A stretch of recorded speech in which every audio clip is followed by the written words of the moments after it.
Ce jeudi 11 mai, les Rastafari ont célébré la 42e année après la mort de Bob Marley. Comme dans leur coutume, une caravane a été organisée pour transmettre les messages des Rastafari. À l'occasion de cette journée, des grandes personnalités militaires et civiles ont été invitées pour prendre part à cette cérémonie. C'est le cas pour les vice-gouverneurs de la province du Nord Kivu, Romy Ekuka Jaromiald, le commandant de la police de circulation routière à Goma, le colonel Bouka Santafou Blaise et le leader défenseur des droits humains, plus particulièrement de la jeunesse, Patrick Olombe. C'est donc à la Maison des Jeunes que le spectacle s'est déroulé. Prenant la parole, le vice-gouverneur policier Romy Ekuka Jaromiald a fait part de sa passion à ces mouvements Rastafari depuis son jeune âge. C'est parce que le naziréen Anasema ni juu tuko wanaziri ndio tunachaka hii manywele za mashungi. hapana nazaréen. Nazaréen ni habitant wa Nazareth. Mais naziréen, celui qui s'est donné à Dieu. Ouais. Celui qui parle de Dieu. Celui qui réfléchit de Dieu. Oui, merci beaucoup. Et ce mouvement est né à l'époque de Jésus-Christ. Les Naziréens, ceux qui s'adonnaient à l'étude de la parole de Dieu. De l'étude de la parole de Dieu, il ne peut sortir que de bonnes choses. Alors, lorsqu'on trouve un Rastafari ou un Rastaman qui est en train de commettre des infractions, c'est pas normal. Ensuite, il s'agit du plus aimé de la jeunesse qui a été aussi convié à prendre la parole. Il s'agit du commandant P. Serville de Goma qui a fait un exposé digne de son nom au point qu'il a noté tout soigneusement. Messieurs, distingués invités, à vos titres et qualités respectifs. Papa Kemal, vous êtes devant moi.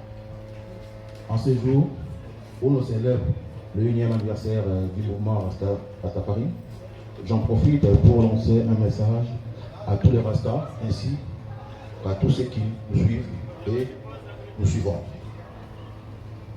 Que sans la paix, nous ne pouvons pas développer nos milieux respectifs, notre province ou notre pays. Marquis Garvey, qui est considéré comme le premier animateur du mouvement Rastafari, a dit: si tu n'as aucune confiance en toi-même, tu es doublement vaincu dans la course de la vie. Avec la foi, tu as gagné avant même d'avoir commencé. C'est pour dire que si nous croyons à la paix, nous l'aurons en tout prix. Question d'avoir la foi en nous-mêmes. Le mouvement Rastafari, à la fois culturel et religieux, prône un certain mode de vie qui touche aussi à l'apparence physique au rapport aux autres. Si les reggae prônent la paix et l'amour, les rastafarismes prônent la paix intérieure et l'amour de soi. Nécessaire avant la paix avec l'autre ou l'amour de l'autre, quel qu'il soit animal ou végétal. Tout au long de sa vie, Bob Marley, père fondateur du mouvement Rastafari, n'a eu de cesser d'écrire des chansons fortes qui transmettaient un message comme pour lève-toi, tiens-toi debout. Ce tube qui a fait référence au racisme, à la colonisation et à l'oppression exercée sur plusieurs ethnies africaines. Contre les clés, il appelle à se battre pour faire valoir les droits de chacun. Le 23 septembre 1980, où il s'efforça de diffuser le message de paix et d'espoir qu'il animait tant. Parlant de la paix générée par là, j'en appelle à tous à œuvrer pour la paix dans nos foyers, dans nos quartiers, partout, dans nos milieux de travail, puis pour vous sécuriser et celle de vos biens, s'il vous plaît. Quel amour n'est-il pas dit dans les Écritures saintes, pour ceux qui croient à la Bible, qu'il n'y a pas de plus grand amour que de donner sa vie pour son frère. Mais en retour, ce frère-là doit aussi lui rendre la sincère par le respect des lois réglementées, dans le respect des agents qualifiés comme à la circulation routière, j'en passe. Si les hommes ont tous un statut social différent, tous ont leur dignité, quel que soit leur rang ou leur force. Apprenons à nous respecter les uns et les autres. Comme l'a dit Marquis Garvey, je cite: peut-on le faire? Nous pouvons le faire. Nous le ferons. Je paragraphe en disant, pouvons-nous le faire, pouvons-nous avoir la paix? Nous pouvons le faire et nous le ferons. Je dis et je vous en remercie. Un moment musical.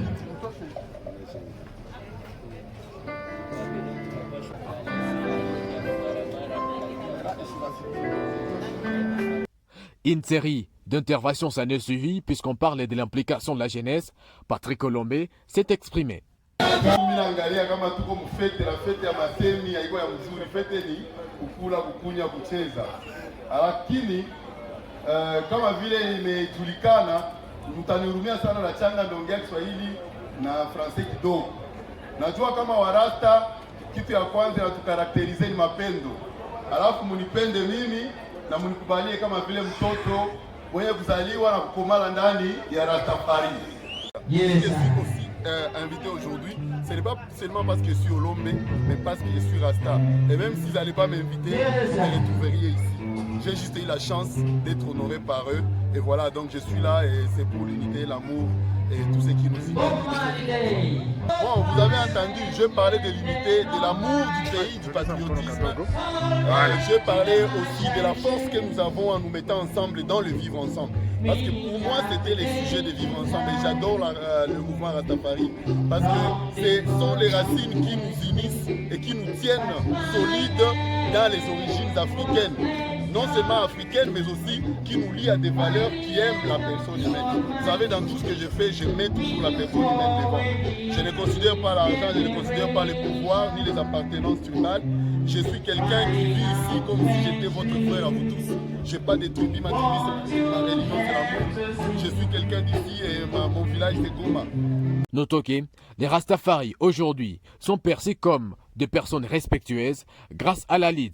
Pour cette cause, l'on doit aussi souligner les premiers Rastafari à être à l'Assemblée nationale, l'élu de la province du Nord Kivu, Hubert Furuguta Mukasa.